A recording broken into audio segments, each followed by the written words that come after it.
Hey there, and welcome to a brand new episode of Power Moves YLN Edition.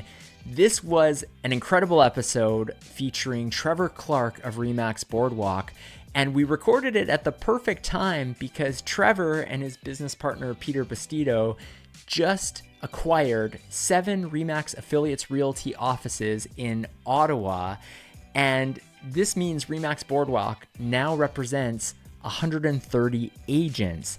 And so Trevor talked about learning about this news while at the Activate conference and what some of the next steps have been in the process. And then where we really dove into in this conversation was a presentation that Trevor gave to the YLN ambassadors, the Young Leaders Network ambassadors, a few months ago.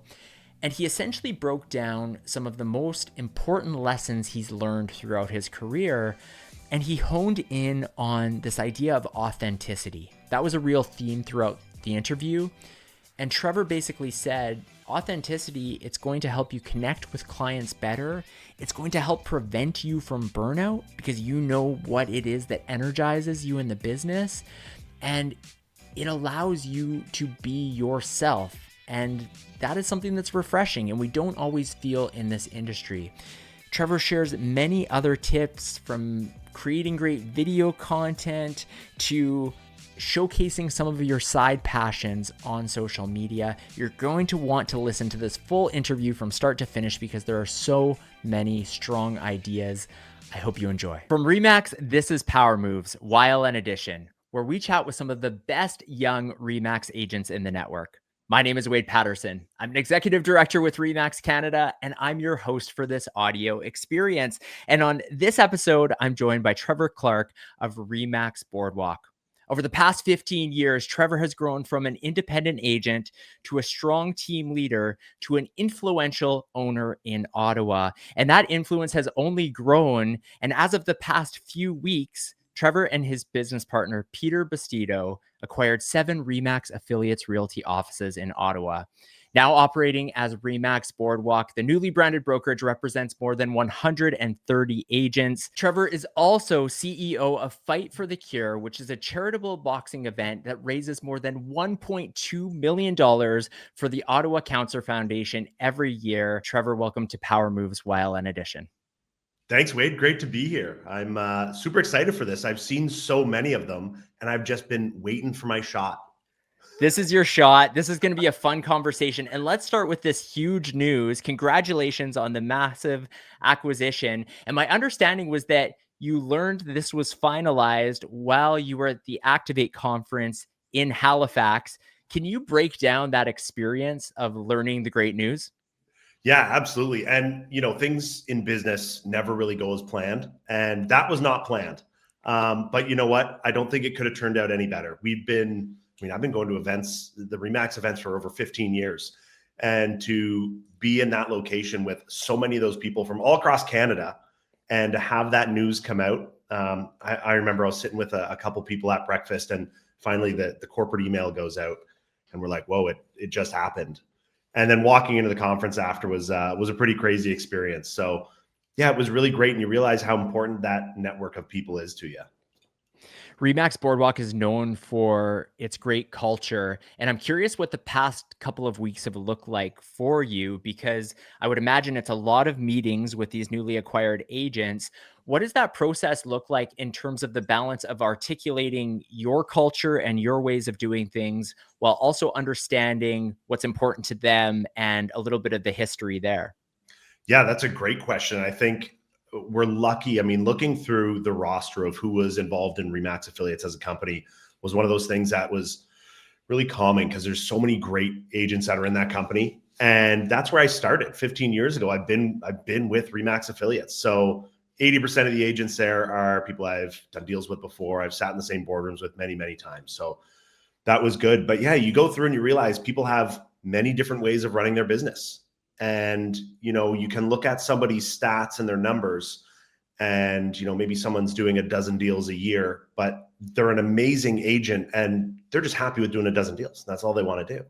Right. And you've got people who have goals that are way, way up there. And they're just constantly building on that and trying to grow. So everyone's got a different kind of work-life balance. I think figuring out what that looks like for each individual person is really the foundation of where you begin. I want to take a big step back and talk about sort of your real estate origin story. So I mentioned in the bio there that you've been in the industry for about 15 years. Was real estate always an inevitable destination for you, or how did you land in this career? No, I mean, how far back do you want to go? Like, I'm a big believer in things happen for a reason, even if at the time they don't seem like they're happening for a reason. I originally wanted to be a mechanic. That's what I went to school for. And I had an apprenticeship. And to make a long story short, I was actually in a pretty bad car accident back when I was 18 years old. And I was hit by a drunk driver. And at 9 a.m, I was in my car, trapped in my car for 2 hours, jaws of life out. Amazing first responders there.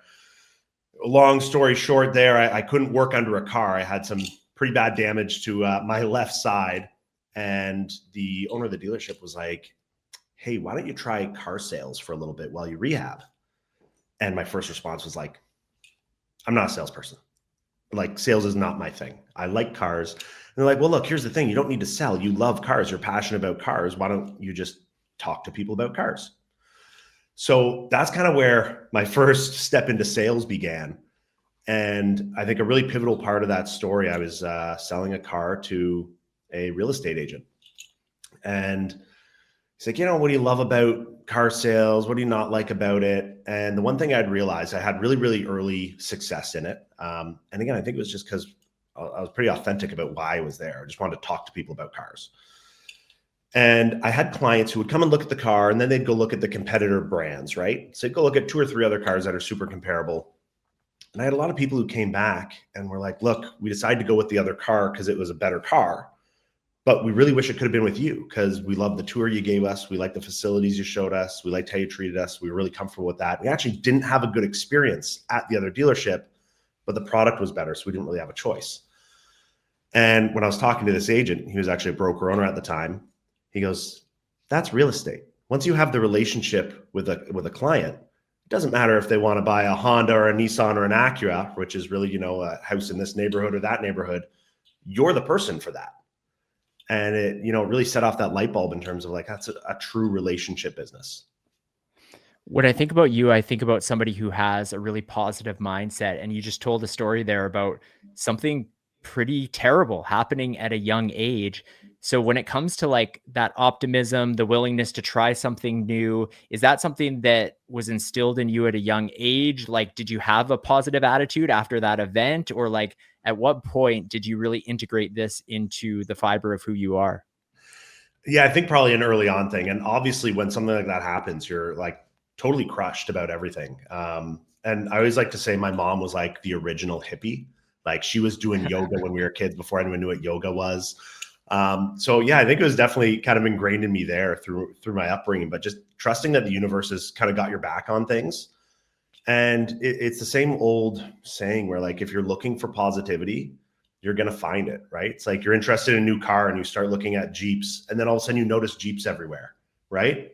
It's the same with that kind of stuff. If you're looking for the positive, you're going to see it everywhere. If you got the mindset where, you're a victim because of this, and you've run through this and that put you back 2 steps, I think you're just going to see a lot more of that negativity. So yeah, just kind of believing that manifestation is a real thing will take you places. One of the things you mentioned there when you're talking about what gave you success in the car sales industry was the authenticity piece. And that brings me to the presentation you did for our other Young Leaders Network ambassadors back in September. And Yeah. it was a nice mixed bag of some of the top things you've learned throughout your career. But the first thing you mentioned was authentically branding yourself authentically. Why the double authentically? Like, clearly that is important. What does that look like? It's funny. I think there's a lot of coaches out there. Like, there's so much great information you can get about how to run a real estate business and how to promote yourself. And I think a lot of it is, be genuine, right? And what that's forced a lot of people to do is like go on ChatGPT, like, how do I present myself as being genuine? That's the complete opposite of the whole idea. So it's just getting back to the roots of who you are, what you love about the business, and kind of bringing that personal side of what you're about into your business. right? And if you just try to do what you think people are going to like, again, it's going to bring you backwards. That's what causes the burnout when, you have somebody who's trying to be something that they're just intrinsically not. And I think that's really, really exhausting for a lot of people. So for you in the beginning of your career, what that looked like was wanting to be that luxury agent. And you Yeah. told a little bit of a story of how that was actually taking business away from you. Can you break down that for the benefit of this podcast audience? Yeah, absolutely. Right off the bat, I remember doing an open house and I got a client who had this beautiful luxury house downtown Ottawa. It's my first listing and, just promoted the shit out of it. And it was like, look who I am. I'm this guy. And I was immediately like, I'm going to be the luxury real estate guy in the city. And I rolled with that for a while and it kind of worked until I realized, like I saw a friend at a hockey game, I'd say like an outside sphere friend, right? A friend of a friend will say.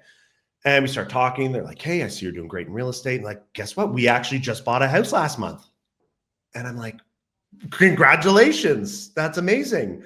And they followed up immediately with, we're going to call you, but I know like we just bought a townhouse. It was $400,000. We didn't want to waste your time. I know you're only dealing with that high-end luxury stuff. And I thought to myself, like, how many people am I not realizing I'm losing business from because of how closed off I'm appearing, right? Like when you talk about being approachable online and how you present yourself in the forward-facing world, like through social media, that approachability was just totally gone because I was just telling the world I only wanted to talk to you if you had a $2 million house. The next thing you talked about in the presentation was the importance of and. And so I think a lot of times people, when it comes to social media, they're pretty fixated on real estate specifically. Like the majority of their content is real estate, but you actually say it's okay to integrate other passions within life. Why is this important and what does that look like? I think the humanization element of real estate is something that, has probably been lost a little bit. Like when you want to refer somebody, let's say you know an electrician, right? And you don't want to be like, oh, call this guy at ABC Electrical. You want to naturally tell somebody, hey, call my friend John. He's an amazing electrician. This is what he does. So having that human element of what you actually do in your day-to-day life. I mean, I know I'm personally pretty overwhelmed online with people who have business pages where it's nothing but business.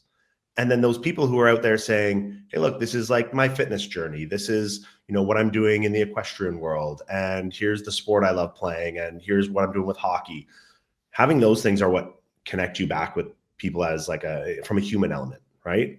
So having that in there, I think is a massive connector. And I talk to a lot of agents who are like, well, I don't want to put my personal life online. I'm just going to have my one business page over here. But, you look at how much engagement happens there and no one's really interested in just that side of it. But if you sprinkle it all together, it's an amazing way to incorporate like real estate as a lifestyle. I think that's the point. One of the questions I've received over the years, probably more than any, is should I have an individual social media presence or should I have a business presence? And my personal advice has always been, I think you should lean more toward the individual side. But I had a tough time articulating exactly why that is. I was just thinking for myself, that's what I would rather follow personally. And I think that could help deepen the relationship. But you had a real tangible example of this at a conference. And I'm hoping you can share that story, which really reinforces the individual side. Sure. Yeah. And I think, again, I think it's one of those things that I kind of struggle with too, with what's the right answer. And this was at a conference a couple of years back, and I'm in the hotel lobby and I see someone with a little REMAX tag on their luggage and we're waiting in line. We're probably 20 minutes away from the front to check in. I'm like, hey, you're with the conference. And it's like, hey, we meet each other, we chit chat, talking all about their market, our market, the standard stuff that you do. And when we went to leave, I'm like, you know what? I don't have a card. They're all in my suitcase, but like add me on Instagram. And so adds me on Instagram. And I look at the page later and I pull it up and it is their business account. And they have a personal account that's not that one. And all of a sudden I felt like I just had a great 20-minute conversation with this person. I thought we made a real genuine connection, but they just gave me their business page. They clearly don't have an interest in having a genuine connection with me. And that is the immediate feeling. And then you think from a client's perspective, how does that feel? So I think it's really relatable when you meet somebody out in the world and you're actually trying to connect with them, and you send them your page, and hey, it's, your family life and what you're doing on the weekends, and it's real estate listings, and it's everything together. That's that authenticity where it's like, I'm just being a real person. That ties in really nicely to one of the next things you talked about in that presentation, which was this idea that approachability equals success. And that happens sometimes in the sense that, we feel maybe as though we have to dress a certain way or something along those lines. Why do you think approachability equals success? I like to use the example of like walking through a grocery store. It's 9 o'clock at night. You're picking up some last minute things, and you run into a client. And if you're that person who's gonna be like, oh my God, got to avoid them because, like, I'm in my jeans and a backwards hat. It's like, if that's how you feel, you got to realign how you're doing your business, right? Like, be that genuine, approachable person where you're just a human being who's doing real estate. You're not like a real estate agent. Then you have this whole secret life you don't want anybody to know about. We talk about real estate as a lifestyle, right? That's kind of the whole point of doubling down on why you're doing it and implementing that into your business and just being that approachable person. I think, like we talked a little bit on that call about the people whose business model is more of like a law firm where, all of their pictures online are very serious and they're all buttoned up and they've got the suit and tie. But if you ever ran into that person at a sports game or anywhere in the real world, they're not the suit and tie guy. And it's like, those are two different people again. So like, how authentic do you want to be with it? I love that. Well, another thing Boardwalk's really known for is the really creative and interesting video content. What is your advice for agents who are listening to this who want to things up and really create videos that are going to create some buzz and create attention? All of our, the highest engaged stuff we've got is the really high quality production level, right? And I think what we've learned over the years is you're not going to be able to do that with your typical real estate photographer, wedding photographer. I think my very simple advice, if I was to run a whole session on doing video at a high level, it's go out and find that company that does television production, spend about 7 times as much as you're expecting to spend, and get it done professionally and properly. And you see it time and time again. If you've got a great, especially when it comes to a creative idea, I've seen incredible ideas out there that are produced really poorly and it comes off as cringy.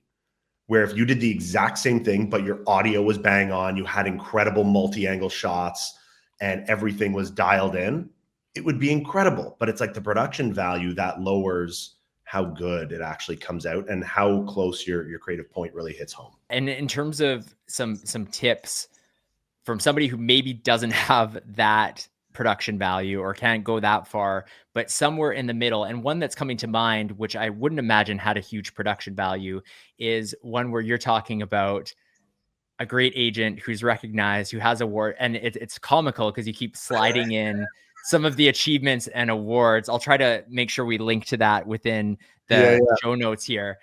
But like, for that type of thing, what's your process for coming up with some of the content, some of the ideas? Where do these types of ideas stem from? I think, the idea factory that happens in everyone's brain, I think we've all kind of got it. Some people are going to be way more creative than others. But I think the real difference between who's doing it and not doing it is the execution of having that idea. And again, that was pretty simple. We filmed like a dozen of those in one day, back to back. And then we put them out over the next month. And people thought like, whoa, these guys are so consistent. That must take so much time. And in reality, it took 3 hours on a Tuesday morning. But yeah, again, I think just even on a low budget, dialing in your lighting, like you can get stuff now at such a good rate for like ring lights, microphones, all of that. There's no reason you shouldn't have like a really good audio and a really crisp picture because it's super available to you. Yeah, I think a video like that, again, just having the idea and then saying, you know what, let's just go do it. Because you can have, I'm sure people have like a notes list of ideas that just have never happened. And you just got to get them done. A final thing I want to touch on before we wrap is this idea that you were talking about with focusing on the tasks that energize you. So how does an agent go about this process? Because there's all sorts of things that need to be done in this job. And so when is the time that you found personally is the best to maybe start thinking about an assistant or offloading? And just how do you audit your day to know what the things are that you truly love in the business? Yeah. And we've just gone through this with a couple of our agents, and it's like been an eye-opening experience. I remember going through it myself when I realized like, hey, real estate is so busy. It's taking all of my personal and free time. And then those things that you say you have boundaries on, that you start kind of giving up a little bit because you're so busy and you're just being hyper responsive. And, you get into that reactionary mode, right? I think that's when you have to take a look at all of your activities that you do in a day and do in a week. And you can break it down in a really simple way. You take the things out of that list that you need to do as a licensed realtor, right? So we're talking about showing houses, negotiating deals, talking to clients and other agents, doing the paperwork. That's what you've got to do as a licensed real estate agent. Once you have that list, what can you offload, right? So you look at that list and say, what do I absolutely love doing here? Is it going and creating client events? Is it doing pop buys? Like, you look at all these things. Is it open houses? There's some people who absolutely love open houses. I built my business off doing open houses. I love doing them. So you take those things out and you say, okay, I'm going to do these 10 things, and everything else that you're going to realize is what causes you the burnout and the stress day to day. That's your delegation list. And that's where you say, hey, look, it's time for an assistant. I think that's definitely the first step in the growth of your career as a single agent. And here's the other part we've realized. When you look for an assistant, a lot of people are looking for an administrator or a receptionist, where really what we want to look for is a vice president of your company. And what that person is going to do, because if you have to delegate everything every day individually and have those tasks done, that's not going to take much off your plate. It'll take a little off, but if you have to walk somebody through that all the time, you want someone who's going to be invested in your business. You're going to pay them well for what they do. And they're going to realize, okay, I see this coming up. I'm going to handle that. So before you even need to ask them to action something, it's already been done. That's where the true freedom comes from. And that's where you feel like now you have the time to double down on the list of things you love and the list of things you need to do. I think that's really the secret, finding someone who's going to be your boss as your assistant. I haven't heard it explained that way before, but that's a really clever way of looking at it. Trevor, this presentation, as was the meeting that you held in September, filled with so much gold, so many gems from your business, from your experience over time.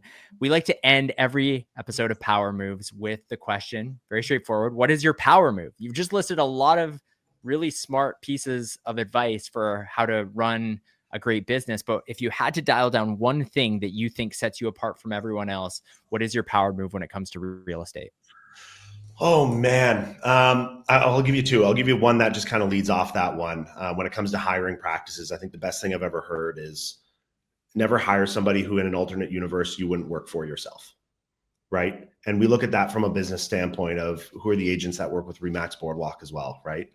And yeah, other than that, like kind of what my presentation was about. If you can authentically be yourself in real estate and combine that as a lifestyle, you're going to thrive. You're never going to feel that burnout, and people are going to see that you're happy and enjoy what you're doing. Well, you are clearly an example of that. You're one of the most authentic people I've met in this business. Trevor, thank you for joining me on this episode of Power Moves YLN Edition. Thanks so much, Wade. Appreciate it.